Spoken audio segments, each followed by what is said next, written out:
예, 지난 시간에 이어서 이제 설명드렸는데, 우리 단백질은 자기 체중의 그램수로 하라 이렇게 말씀드렸는데, 어떻게 계산하시냐면, 우리가 백미를 만약에 드시지 않습니까? 하얀 쌀밥 100ml 드시면요, 그게 이제 100g 기준으로 하면 하루에 보통 이제 한 그릇 조금 뭐 많이 드시는 분은 200g 정도 드시는 분도 계세요. 100g 기준으로 하면 거기에 한 7% 있다. 6.5에서 7%. 그렇게 얘기를 하시면 돼요. 그러면은 공깃밥 한 그릇 드시면은 보통 7g 정도 단백질 섭취한다. 그러면 하루에 3끼를 밥으로 다 드시면 어떻습니까? 3끼를 다 밥으로 드신다면은 한 20g 정도를 섭취를 하시는 거죠. 단백질을. 그 다음에 이제 콩을 좋아하신다면, 콩은 이제 100g 속에 39.6% 정도 있는데요. 머리 아프니까 40g으로 합니다. 40%. 그러면 콩은 많이 드시면 안 됩니다. 콩은 한 20g 정도 드시면 됩니다. 20g은 큰 스푼으로 2스푼 하시면 됩니다. 2스푼 정도 드시면 거의 한 8g, 약 10g 정도 되죠. 그러면 아까 20g하고 30g이 됩니다. 그죠? 그 다음 멸치하고 이건 많이 있습니다. 그래서 멸치를 드시면 다른 단백질 많이 드시면 안 됩니다. 고기 한번 해볼까요? 소고기 같은 경우, 돼지고기 같은 소고기가 단백질이 더 많아요. 30 몇 프로 있고요. 돼지고기는 20 몇 프로 정도 있습니다. 그러면 돼지고기 100g 드신다고 하면은 1인분이 100g 또는 160g 하는데 100g 기준으로 하면은 20g 정도 있다고 보시면 됩니다. 그러면 돼지고기 요게 100g이지 않습니까? 요거 한 세트 여기 100g입니다. 요거 한 세트가 아니고 요렇게 널쩍하게 요렇게 삼겹살 나오지 않습니까? 그게 통상 100g입니다. 그러면 그거 100g 드시면은 그게 한 20g 정도 하면은 이제 50g 드신 거죠. 그러면 그거 200g 드시면 어떻습니까? 그럼 40g 되는 거죠. 그러면 오버될 수 있습니다. 그래서 이제 80kg 또는 60kg 나가는 자기 체중이 있어서 이 정도로 이제 일을 하시고, 채소는 거의 없습니다. 아주 적죠. 근데 콩나물은 몇 프로냐 하면 6%, 7% 정도밖에 안 되기 때문에, 콩나물은 뭐 이만큼 드셔도 예를 들어서 한 뭐 200g 드신다고 하면 1, 6, 12g 또는 뭐 300g 드신다고 하면은 3, 6, 18, 18g, 20g 정도 되죠. 그렇지만은 뭐든지 과유불급입니다. 그래서 많이 드시면 안 되고요. 그 정도로 하시고, 그 다음에 계란 있지 않습니까? 계란 같은 경우에는 이 흰자가 있고 노린자가 있는데, 흰자가 단백질이고요. 노린자는 아주 정말로 계란에 우리가 마크 보면 일자 적힌 거 있지 않습니까? 자연 방사한 겁니다. 그걸 사실은 드셔야 좋습니다. 왜냐하면 저 푸른 초원 위에 거닐던 이 닭들은 아주 몸에 좋은 이 엔자임들을 많이 만들어냅니다. 그와 반면에 케이지에 탁 가둬 놓고 요렇게 먹이만 먹고 자란 애 있지 않습니까? 이런 애들은 스트레스 호르몬이 많습니다. 안 좋습니다. 그래서 참 이것도 좀 그렇습니다. 그죠? 제가 더 뭐 말씀 안 드립니다. 이 정도까지 말씀드리고, 그래서 계란도 자연 방사한 게 그만큼 몸이 좋다, 비싼 이유가 있다 하는 거죠. 어쨌든 그렇게 드시면 좋고요. 그럼 계란은 몇 프로가 있느냐? 계란에 아까 노린재는 지방이고, 아까 뭐 오메가3부터 식수 좋은 것들이 많이 있다라는 말씀을 드렸고, 건강에 아주 필수입니다. 그럼 계란은 전체가 보통 60, 70g 정도 나갑니다. 70g 정도 나가면 전체에서 계란은 한 20%대입니다. 그러면은 20% 되면 27이 14, 그죠? 한 15, 6g 정도 되죠. 100g일 때.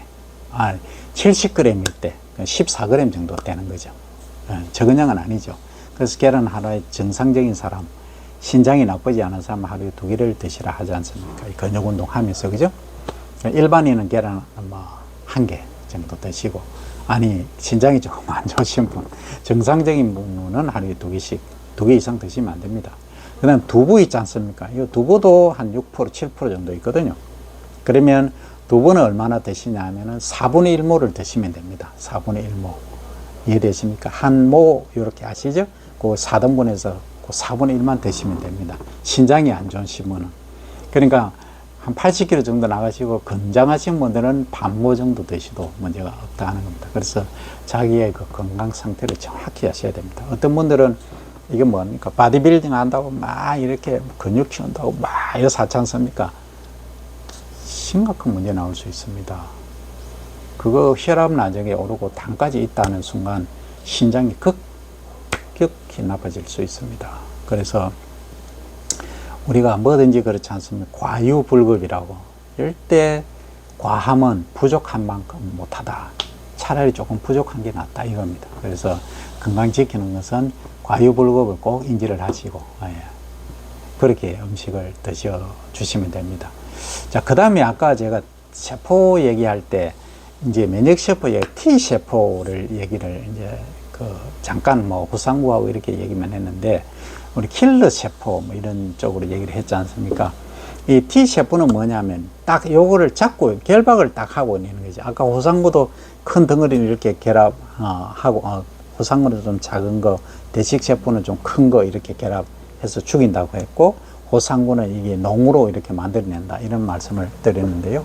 T세포는 이게 이제 선천적으로 만들어지는 면역세포입니다. 이게 이제 후천적으로 만들어지는 게 아니에요. 그러면 선천적으로 만들어진다는 말은 뭡니까? 그러니까 부모가 유전적으로 이 유전자를, 그러니까 이 세포들을 잘 만들어내는 유전자가 있는 분들은 건강하다는 거죠. 면역력이 강하다는 거죠. 그래서 부모의 건강이 자식에게 유전된다. 중요한 말이죠. 그래서 이 말 해도 되나? 결혼하실 때 잘 보셔야 됩니다. 건강, 두 분이 좋으면 관계없는데 요즘은 또 의료 시설이 원체 잘 돼 있고 기술이 발달되어 있기 때문에 큰 건 없을 수도 있습니다만 앞으로 200살, 180살까지 산다는 얘기도 있지 않습니까? 어쨌든 그렇게 흘러는 가고 있습니다.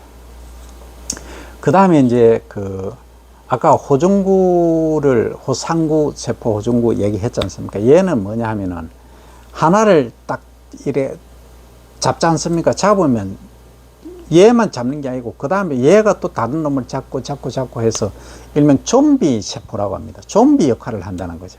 그래서 얘가 이제 우리 좀비 부산 그 영화 있지 않습니까? 보셨죠? 거기 보시면 한 명 딱 물면 그 사람이 또 감염이 되고 또 물고 또 하지 않습니까? 그래서 이 세포들이 우리 몸 속에는 이게 바깥 피부를 뚫고 들어오는 애들에 대한 방어 기작으로 다양한 이런 세포들이 각각의 역할을 하고 있다 이겁니다. 여기까지가 이제 유전적으로 얘기되는 것이고 그 다음에 이제 뭐가 있느냐면 후천적인 게 있습니다. 그러니까 방금 얘기한 것은 선천적인 거죠. 이제 후천적인 경우는 요걸 그냥 요까지만 하고 넘기려 하다가 너무 길지 않게 간단히 하겠습니다. 이제 선천적인 세포는 이제 딱 만들어져 있으니까 빨리 역할을 하지 않습니까? 아까 대식세포, 그 다음에 오상구 등등은 그런 역할을 합니다. 그러면 이 대식세포는 아까 제가 그냥 큰 것만 잡는다 했는데 대식세포 안에 T세포가 있고요. 그 다음 B세포가 있습니다. 크게 이제 그렇게 나누는 거죠. T세포는 이제 형질, 또 기억, 이런 거하고 관계가 있습니다. 이 말은 기억을 다 해놓고 형태를 다, 익혀 놓는다는 얘기죠. 그래서 얘들은 요런 형태 오고 여기 큰 거 하면 바로 잡는 그런 역할을 합니다. 그래서 지금은 이제 그 후천적인 걸 얘기를 합니다. 선천적인 거는 만들어져 있으니까 빨리 이제 작용을 하는데 후천적인 거는 만들어져야 됩니다. 그럼 무슨 얘기냐면 간단히 말씀드리면 우리가 목욕탕에 들어갔다 하면은 처음에는 엄청 뜨겁죠. 뜨거운데 시간이 좀 지나면 시원하다, 따뜻하다라고 느끼지 않습니까? 이것은 고기에 이제 뜨거운데 반응하는 면역 체계가 만들어져 있는 것이 아니고 이것은 새롭게 이제 적응하는 세포들이 만들어지는 겁니다. 그래서 우리가 적응한다 이 말은 결국은 거기에 반응하는 물질들이 만들어진다. 이건 후천적이다. 이렇게 보시면 됩니다. 물론 선천적으로 다 준비가 되어 있지만 예를 들자면 그런 겁니다. 그럼 후천적인 거는 뭐냐 하면은 선천적인 거는 바로 우리 몸체에 어떤 이물질이 항체가 항원이죠. 항원이 들어오면 항체가 이제 이렇게 만들어지고 반응을 하는 건데요. 이것은 새롭게 이제 만들어져야 됩니다. 그러니까 이제 느리게 기능을 하는 거죠. 그러니까 이제 우리가 이런 거하고 같습니다. 자, 그 코로나 시절에 그 우리가 주사를 맞지 않습니까? 그 무슨 주사입니까? 예방 주사를 맞지 않습니까? 여러 가지 맞았지 않습니까? 이게 좋다, 저게 좋다 했는데, 그거는 뭐냐 하면은 미리 우리가 그 비슷한 항원을 이렇게 해서 우리 몸이 이제 항체가 만들어지도록 하는 거고요. 그죠? 그러면 그거는 뭡니까? 이미 만들어진 애에 대한 반응이 똑같은 게 있으면 바로 대식세포나 호상구가 죽여버립니다. 죽이는데 요거는 새로운 게 들어오니까 요거는 여기에 잡아 죽이는데 시간이 걸린다는 거죠. 이게 후천적인 거예요. 그러니까 시간이 일주일에서 한 2주 정도 걸린다는 거죠. 사람에 따라 다릅니다. 이게 후천적인 거예요. 새롭게 우리가 항문을 이제 균을 이렇게 투입을 해서 여기에 반응하도록 죽이도록 만들어내는 거예요. 그럼 요 시기에 아주 중요한데 너무 무리하게 한다든지 해서 이게 우리가 면역 체계가 없으면 오히려 거기에 감염될 수가 있다. 그래서 어떻게 하냐, 몸을 건강하게 하고 무리하시면 안 됩니다. 그 며칠 동안은요. 요게 이제 후천적이다. 이렇게 이제 일을 하시면 되겠습니다. 시간이 많이 지나서 일단 끊고 다음 시간 갑니다.